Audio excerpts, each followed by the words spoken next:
guys, it's Asheli from Not a True Reviews, and today we're unboxing Piquant Post.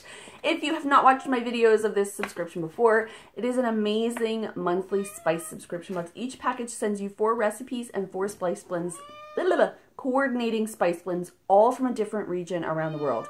I should say that each of the spice blends is from that one particular region each month. So like, let's say America. They'd all be from there, but different blends and things like that. America, like USA. Let's just say that. All right, anyway, but that, I'm just an example.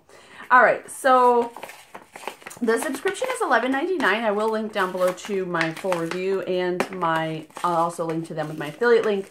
I always do complete one of these recipes each month in my blog with pictures. You'll see like videos of me doing it, and just so you get an idea of what it's like.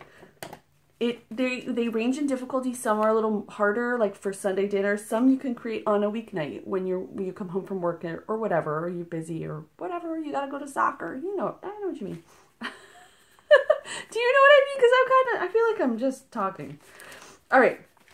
So here's our 4 blends, and here's our 4 recipes. Our first recipe is sweet corn chaat. Oh, this is an Indian. So this is Indian cuisine. So this is barbecue corn, which sounds really delicious and is probably really easy to make. Sweet corn just went out of season here, so it's hard to find really good corn, and I'm partial to that, so I probably won't be making this one. I'll hold on to it though until next season, and then I will enjoy. All right, then we have aloo gobi.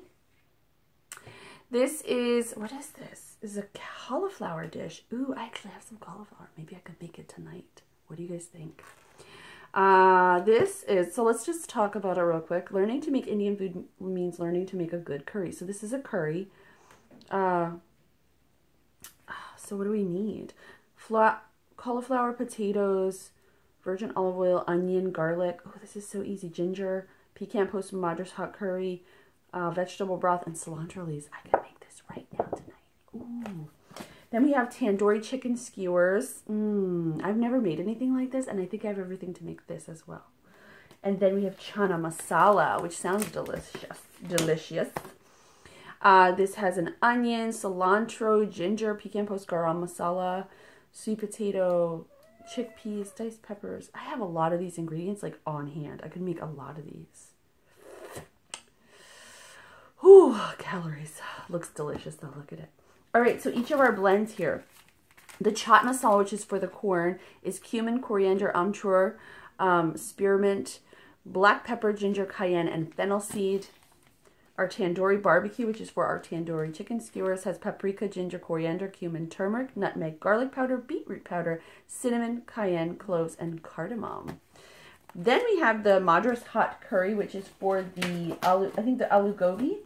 Yes, and this has turmeric, coriander, cumin, black pepper, ginger, cardamom, cayenne, cinnamon, fenugreek, mustard, and curry leaf. Finally, we have the garam masala, which is for the chana masala, I think.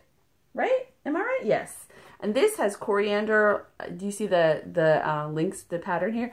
Black pepper, cumin, fennel seeds, star anise, cinnamon, smoked paprika, cayenne, cloves, green cardamom, and nutmeg. So I will complete one of these recipes. I'll link to that below. I don't know which one yet. I'm kind of torn, but a lot of them look super simple and easy to make in a pinch. And I'm about to go downstairs and start dinner, so I'm excited. Maybe I'll do one of these. If you're interested in that, check that out below. I will also link to Piquant Post with my affiliate link. As always, thank you guys so much for watching. I'll see you next time.